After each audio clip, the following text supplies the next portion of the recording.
नमस्कार दोस्तों। तो आज का टॉपिक मेरा कार्बोहाइड्रेट है।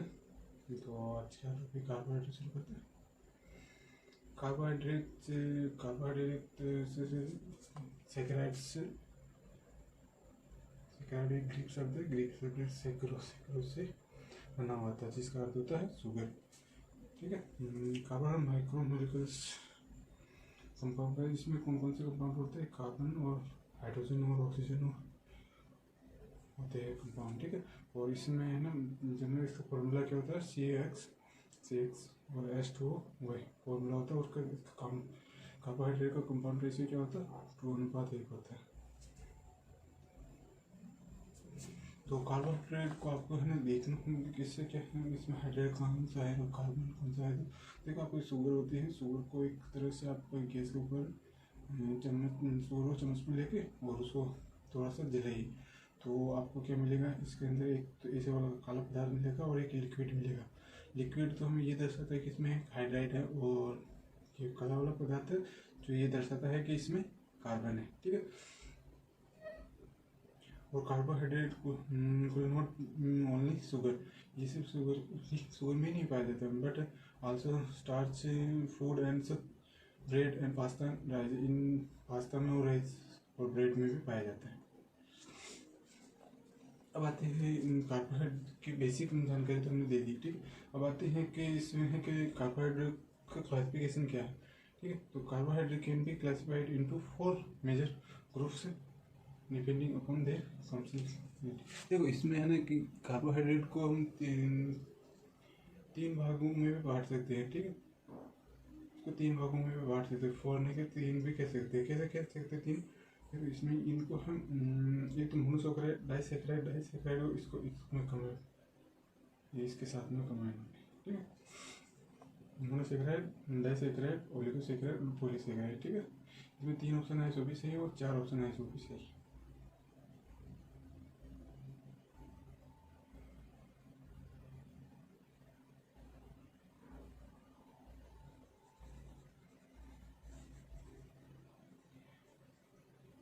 अब इसमें classified carbohydrate content single polyhydroxy aldehyde और कीटोन यूनिट्स। देखो, इसमें मोनोसैकराइड में एक यूनिट होती है सॉरी कार्बोहाइड्रेट, और डाइसैकराइड में क्या होता है? डाइसैकराइड में 2 यूनिट होती हैं।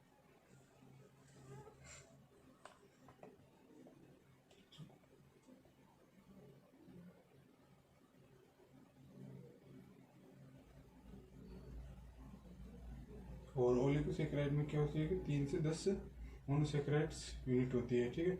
और इसके उदाहरण क्या है? मोनोसैकराइड के क्या? मोनोसैकराइड का हो जाएगा ग्लूकोज और फ्रुक्टोज, और डाइसैकराइड का हो जाएगा सुक्रोज, और फिर ओलिगोसैकराइड में हो जाएगा रेफिनोज। ठीक है। उसकी संरचना आगे पढ़ेगी।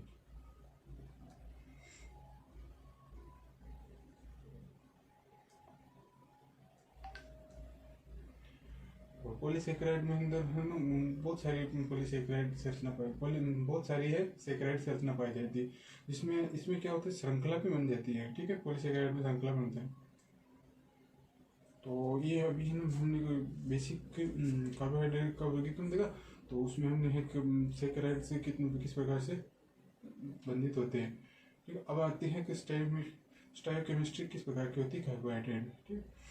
तो to form the glyceraldehyde is simplest carbohydrate acting in the 2 isomers form that mirror image each other। देखो, इसमें है कार्बोहाइड्रेट में ग्लिसरैल्डिहाइड सबसे सिंपल कार्बोहाइड्रेट। ठीक है। तो इसको है ना, इसका मिरर रूप कैसा होता है? मिरर रूप पे देखो, इसमें अधेरूपित नहीं होता है ये। ठीक है। ये अधेरूपित नहीं होता।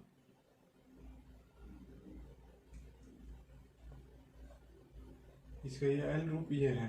ठीक है। एल रूप ये है और डी रूप ये है ग्लिसरैल्डिहाइड। ठीक है।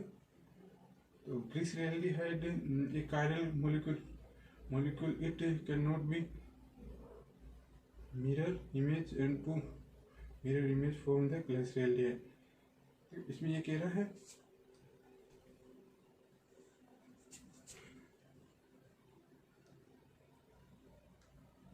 इसमें देखो ये वाली संरचना है ना, तो इसमें एक बोल रहा है कि कायरल कार्बन होता है। कायरल कार्बन का मतलब होता है इसमें सारे बंदे, इसके चारों ओर सारे ग्रुप अलग अलग है, ठीक है। उसे है ना, इसको क्या करेंगे, कायरल कार्बन कहेंगे। तो और कायरल कार्बन का मतलब क्या हो जाएगा, ये वाला ग्रुप है ना, तो ये इसमें है इसमें यदि मिरर रूप में दिखाई देंगे ना, तो ये अध्यारोपित नहीं होगा, ठीक है। ये अध्यारोपित नहीं होगा, ठीक है। और इसमें एल रूप को कैसे क्या डिनोट करेंगे, एल रूप का मतलब होता है इसमें, देखो मैं अभी बताता हूँ, ये वाला देखो एल रूप से लेना लेफ्ट, ये तो समझ लेना लेफ्ट। लेफ्ट लेफ्ट लेफ्ट में यदि है ना ओ एच समूह, लेफ्ट में ओ एच समूह कार्बन के, तो उसको एल ग्लिसरैल्डिहाइड कहेंगे। यदि यही ओ एच समूह यदि है राइट में हो, तो फिर डी ग्लिसरैल्डिहाइड कहलाएगा, ठीक है।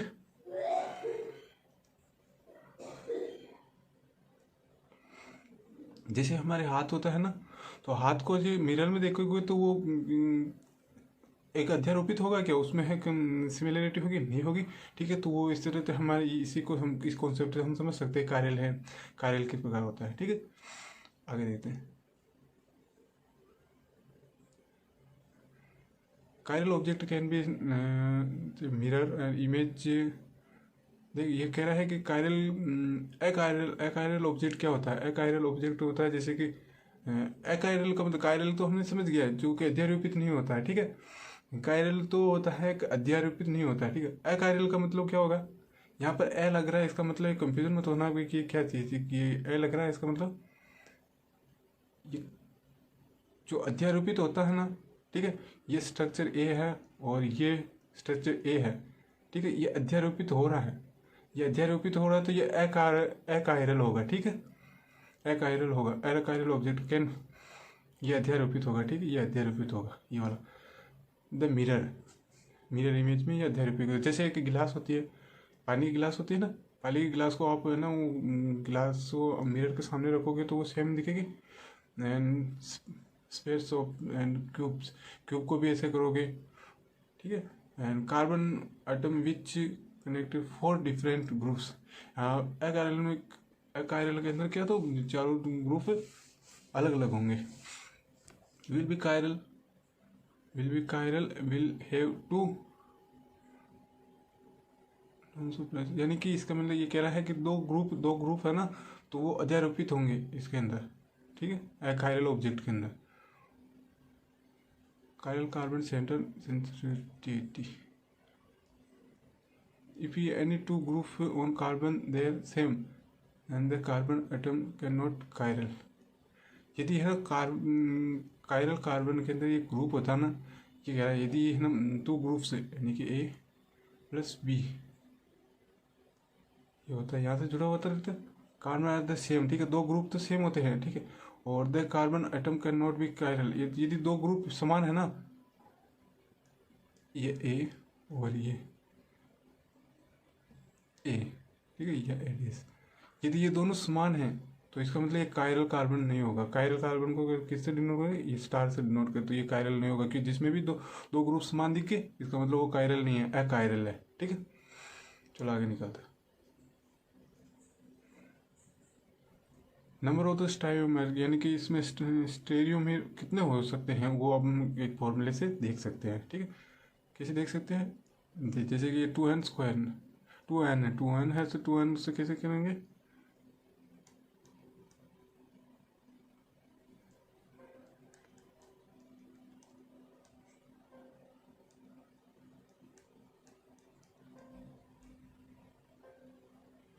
टू एन से कैसे करेंगे, 2n जिस मतलब है ना, 2n से मतलब हो जाएगा अपना number of the carbon, carbon कितनी संख्या में, यदि एक कार्बन है, एक का स्क्वायर एक, 2 का स्क्वायर एक का मतलब 2 पॉसिबल है स्टाइरियोमेर, ठीक है। और इसमें कितने हो जाएंगे, 4 हो जाएंगे, ये वाला 1 2 ऐसे, ठीक।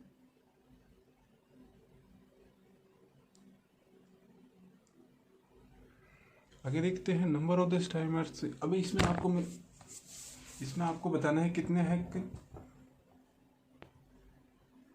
इसमें बताना है कितने हो गए स्टाइरियोमेर्स। ठीक है, इसका आंसर तो आप दे सकते हो, इसका आंसर देख के बताओ।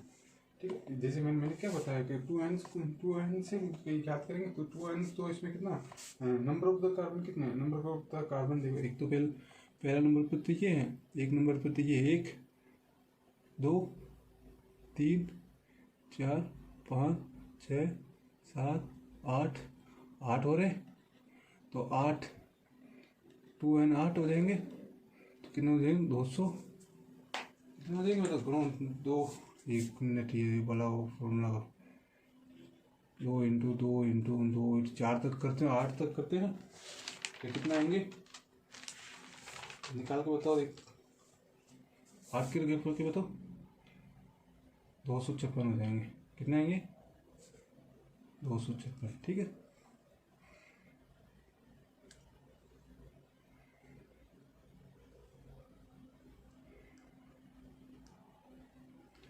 बाकी अभी इसमें ना, अभी संरचना हमने क्या नॉर्मल संरचना देखी, अब हम फिशर प्रोजेक्ट के फिशर संरचना देखते हैं ग्लूकोज की, ठीक है। फिशर प्रोजेक्शन क्या होता है, आर द कोलवेंट वेट और represent mirror image to diagram, यानी कि द्विआयामी संरचना बताता है, ठीक है।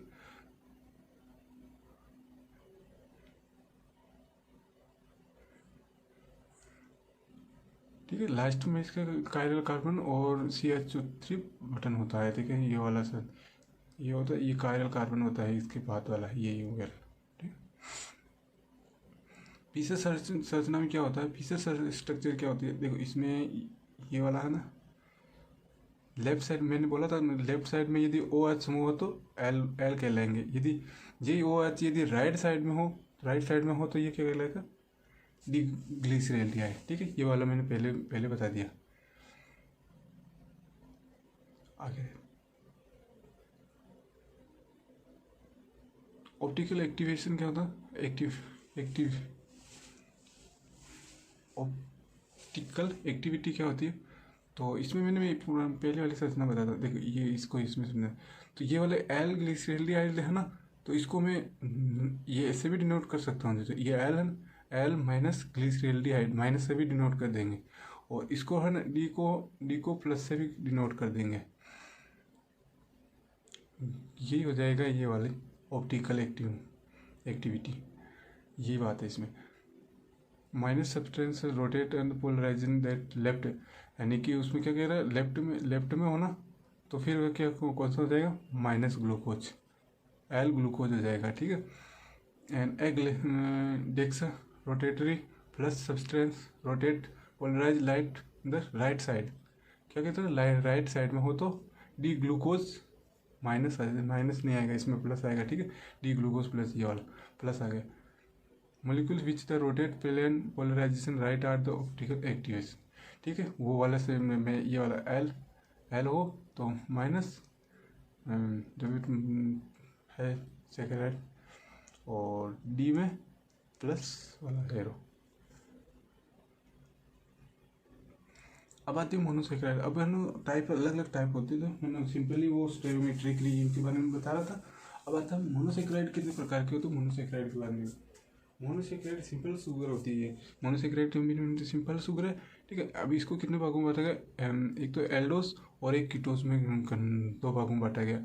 एल्डोस कौन कौन सी है, ग्लिसरॉल्डिहाइड, और ये 1 2 3 4 5 ही है, ठीक है।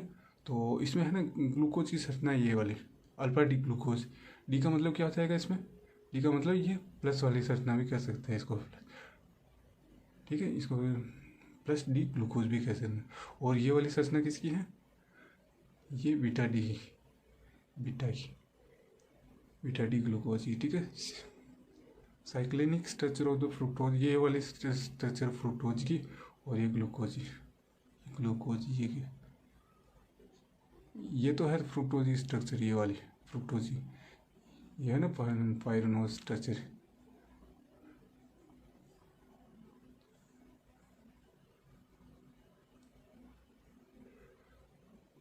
अभी हमने ना इसको मोनोसेक्राइड को 2 भागों में बांटा था ना, एल्डोज और कीटोज में। तो एल्डोज क्या होता है, एल्डोज है जिसमें ना इसका कार्बोनिल समूह इसका इसका कार्बोनिल समूह एल्डिहाइड समूह प्रकृति का होता है, ठीक है। और अर्थात इसमें पॉलीहाइड्रोक्सी हाइड्रोक्सी एल्डिहाइड होता है, पॉलीहाइड्रोक्सी एल्डिहाइड होता है। अणु में विद्यमान कार्बन के आधार पर इसे निम्न प्रकार से बांटा गया। इसमें देखो पॉलीहाइड्रोक्सी, पॉली का मतलब क्या, तो बहुत सारा, और हाइड्रोक्सी हाइड्रोक्सी एल्डिहाइड, बहुत सारे हाइड्रोक्सी एल्डिहाइड होते हैं, ठीक है। तो 3 कार्बन वालों को क्या कहेंगे, टेट्रा कहेंगे। और 3 कार्बन को ट्रायोस कहेंगे, सॉरी ट्रायोस कहेंगे, ट्रायोस कहेंगे। और टेट्रास किसको कहेंगे, 4 कार्बन वाला। पेंटोस किसको कहेंगे, 5 कार्बन, एल्डोस पेंटोस, ठीक है। ये पहली वाली संरचना कितनी किसकी है, देखो 1 2 3 है तो 3 ट्रायोस हो जाएगा, एल्डो ट्रायोस। और इसमें 4 है तो एल्डो टेट्रोस। और ये वाली है पेंटोस है तो एल्डो पेंटोस है, और इसको क्या कहेंगे, एल्बिनोस, ठीक है। और ये वाले एल्डो हेक्सोस को ग्लूकोज कहेंगे। और अब आती है कीटोस। कीटोस में क्या कहते हैं, इसके कार्बोनिल समूह की प्रकृति कीटोनिक होती है, अर्थात ये पॉलीहाइड्रोक्सी कीटोनिक होते हैं, जैसे कि कीटोट्रायोस, कीटोटेट्रोस, कीटोपेंटोस, ठीक है। कीटोट्रायोस ये वाली संरचना बता दी। और इसमें ये संरचना है, कीटोपेंटोस को क्या कहते हैं, रिबुलस, रिबुलस कहते हैं, ठीक है। आगे चलते हैं। अब क्या कह रहे हैं, the family of the D Eldhose and L Eldhose.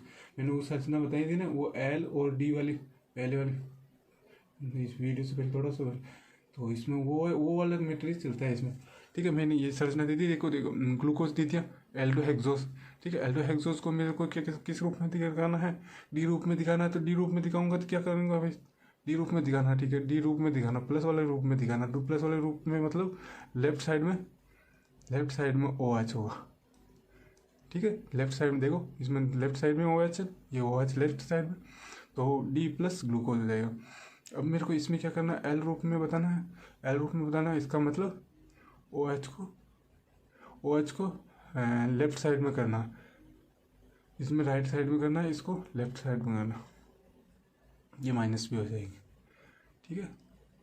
आगे the family of the D L कीटोज। कीटोज वो एल्डोज में क्या चाहिए, कीटोज में करना है। कीटोज में क्या हो जाएगा, कीटोज में देखो, कीटोज में क्या अंतर है, यहाँ पे सी ओ आएगा, सी डबल बॉन्ड ओ आएगा, उसमें सी एच ओ, ठीक है। कीटोज में ये इतना करना, इसमें भी सी एच ओ एच, ऊपर भी सी ओ एच, ठीक है। ये सेम नहीं होता, इतना थोड़ा याद रखना।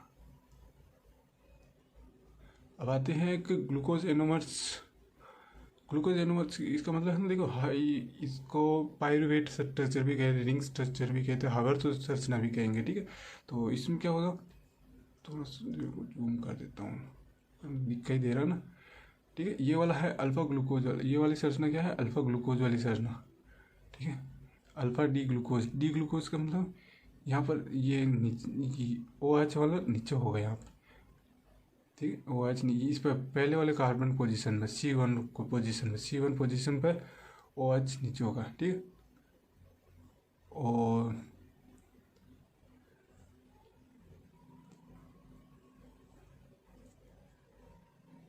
ये वाला हमें तो ये संरचना ना, तो इसको इस संरचना में कन्वर्ट करके हमें ये पता कर सकते हैं ये डी ग्रुप है कौन सा है। ये ओ वाला राइट में है, ओ एच है तो डी हो जाएगा, ठीक है। इसमें से कन्वर्ट करके फिर इसको पता कर सकते हैं। इस संरचना में C1 को एनोमर कार्बन भी कहते हैं। ये C1 कार्बन होते हैं ना, ये वाला C1 कार्बन ये, तो एनोमर कार्बन भी कहेंगे इसको।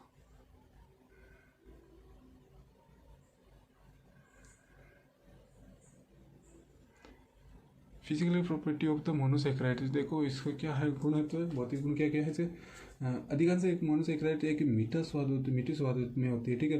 प्रोटोज सबसे मीठी प्रकार की शर्करा है। ये सुक्रोज 73% मीठा होता है, सुक्रोज से भी 73% मीठा होता है फ्रुक्टोज। फल शर्करा भी कहेंगे इसे। ये कमरे के ताप पर ठोस होती है, ठीक है, कमरे के ताप पर ठोस होती है। ये पानी में बहुत घुलनशील होती है, ठीक है। ठीक है, glucose is the simplest form of the carbohydrate and the instant source of the energy and reserve. और ये वाली बात याद रखना, कोई बहुत बढ़िया, reserve amount of carbohydrate storage in liver and muscles in from glycogen. ये वाली फॉर्म याद है, ग्लाइकोजन में स्टोर, ग्लाइकोजन के रूप में संरक्षित होता है हमारी मसल्स और लीवर के अंदर।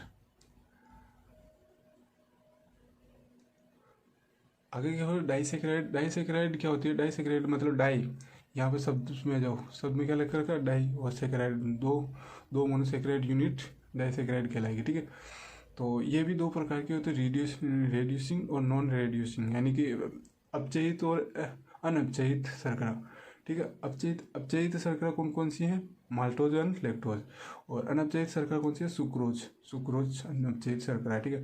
तो ठीक है, ये इसमें माल्टोज कैसे बनता है, माल्टोज होता है ना, दो है ना मोनोसेक्राइड यूनिट से माल्टोज बनता है, ठीक है।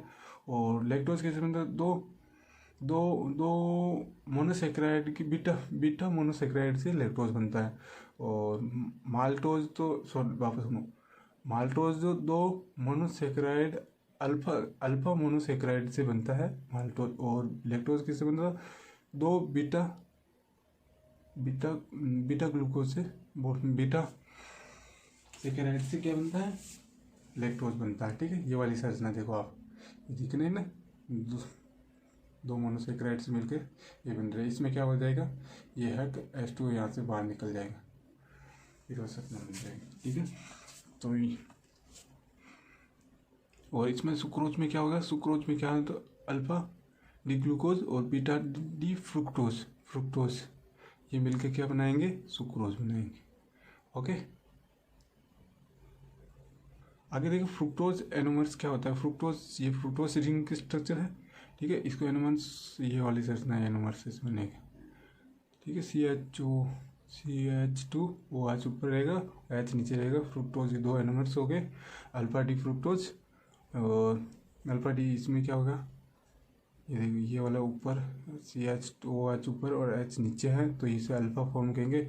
यदि H ऊपर है और CH2O नीचे है तो ये बीटा डी, ठीक। अब ओलिगोसेक्राइड्स क्या होता है, ये 3 से 10 मोनोसेक्राइड्स यूनिट होती है, ठीक है। ओलिगोसेक्राइड में इसमें के कौन कौन से उदाहरण थे, रेपिनोज,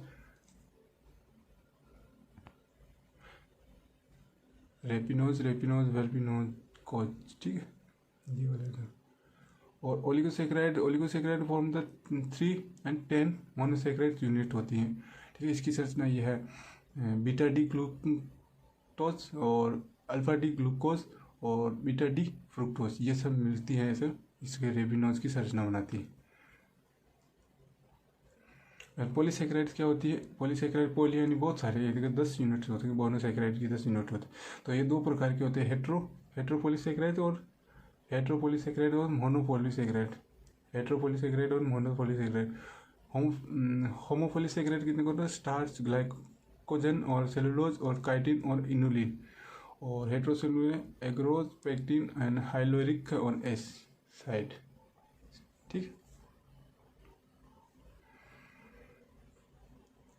पॉलीसेक्राइड्स क्या होता है, पॉलीसेक्राइड्स ना, इसमें क्या बताया जाएगा, देखो इसमें देखो सुनो, इसमें क्या कह रहे हैं,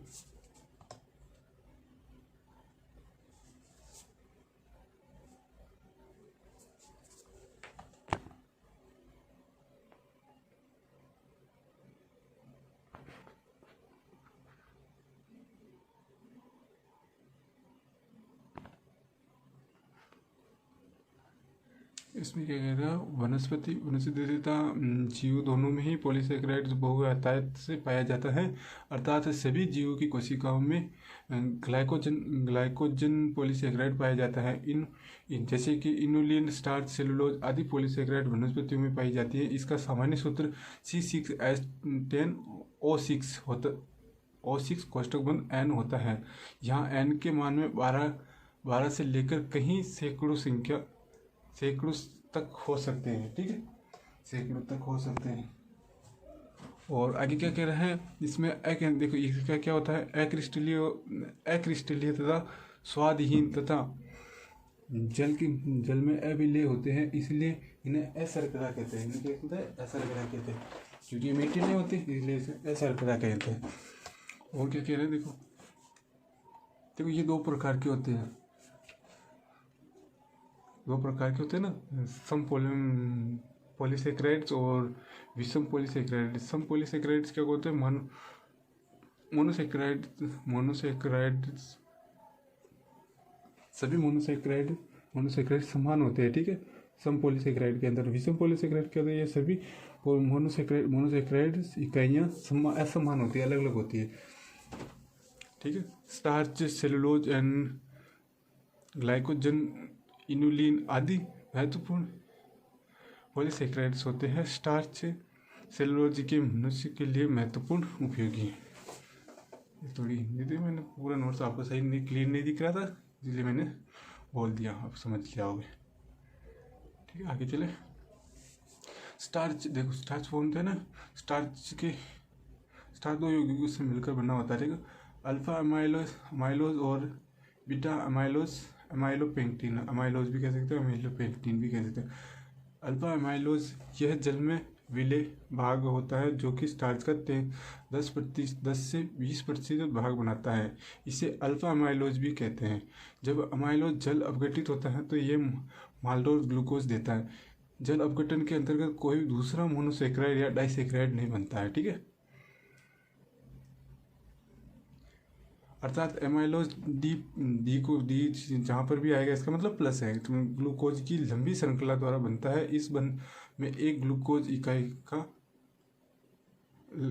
का या दूसरे ग्लूकोज इकाई का C4, यहाँ पे ये क्या लिखा हुआ, ये वाला ये C1 है ना, C1 तथा दूसरे ग्लूकोज का C4 ग्लाइकोसिडिक बंध द्वारा जुड़ी रहती हैं।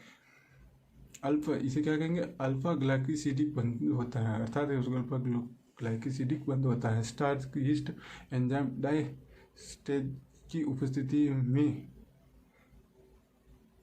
जल अपघटित करते हैं, इससे माल्टोज बनता है, जिससे माल्टोज क्या बनता है, माल्टोज बनता है, ठीक है। ये वाली संरचना है अमाइलोज की। तो इसमें देखो बंध कौन सा बन रहा है, ये वाला बंध कौन सा है, अल्फा 1,4 ग्लाइकोसिडिक बंध बनता है।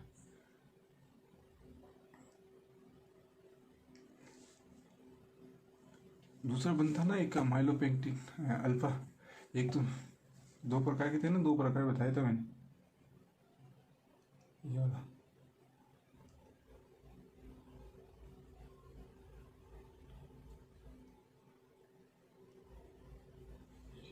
अमाइलोपेक्टिन, अमाइलोज और एक और ये वाला 2 प्रकार हो गए अमाइलोपेक्टिन, ठीक है। ये अमाइलोपेक्टिन या बीटा अमाइलोज, इसमें 25 से 30 ग्लाइकोसिडिक इकाइयों श्रृंखला होती है। इसमें एक ग्लूकोज इकाई में C1 तथा दूसरे ग्लूकोज इकाई C4 ग्लाइकोसिडिक बंध द्वारा बनते हैं, जिसमें अल्फा 1,4 ग्लाइकोसिडिक बंध द्वारा जुड़ा रहता है, ठीक है। यह असाकित श्रृंखला परस्पर अल्फा 16 ग्लाइकोसिडिक बंध द्वारा जुड़ी रहती है। इसका मतलब इसमें दोनों प्रकार के बंध पाए जाएंगे, ठीक है। दोनों प्रकार के मतलब कैसे, 1,4 वाला अल्फा 1,4 ग्लाइकोसिडिक बंध और 1,6 वाला दोनों पाए जाएंगे, ठीक है। दोनों किस में पाए जाएंगे, अल्फा अमाइलोज में या फिर अमाइलोपेक्टिन में। ये वाली स्ट्रक्चर, ये देखिए यहाँ तो ये हो गया, ये वाला स्ट्रक्चर जो 16 पॉइंट वाला, और ये वाला हो जाएगा 1,4 ग्लाइकोसिडिक बंध अमाइलोपेक्टिन में पाए जाएंगे, दोनों बंध पाए जाएंगे।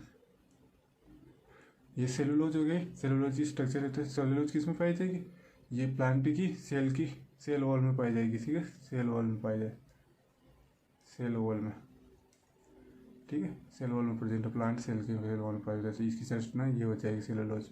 तो इसमें देखो, इसमें कोई कौन सा बंध होगा, 1,4 ग्लाइकोसिडिक बंध होगा। और फंक्शन ऑफ द कार्बोहाइड्रेट, तो हमारे वीडियो के अंत में पहुँचते हुए, carbohydrate are the simplest source of the energy, ये मैंने पहले बता दी। It is made of compound कौन से होंगे, CHO होंगे, RCH stand the carbon, stand for hydrogen and oxygen, ठीक है। Glycoside is simplest carbohydrate instant energy short energy, ये मैं बार बार लिख रहा हूँ, इसमें महत्वपूर्ण समझना है, इंस्टेंट एनर्जी बनाना। और reserve amount of the carbohydrate in liver muscles in और glycogen and 1 gram carbohydrate is 4 calories, ठीक है। थैंक यू वीडियो देखने के लिए, मिलते हैं अगली वीडियो के बाद।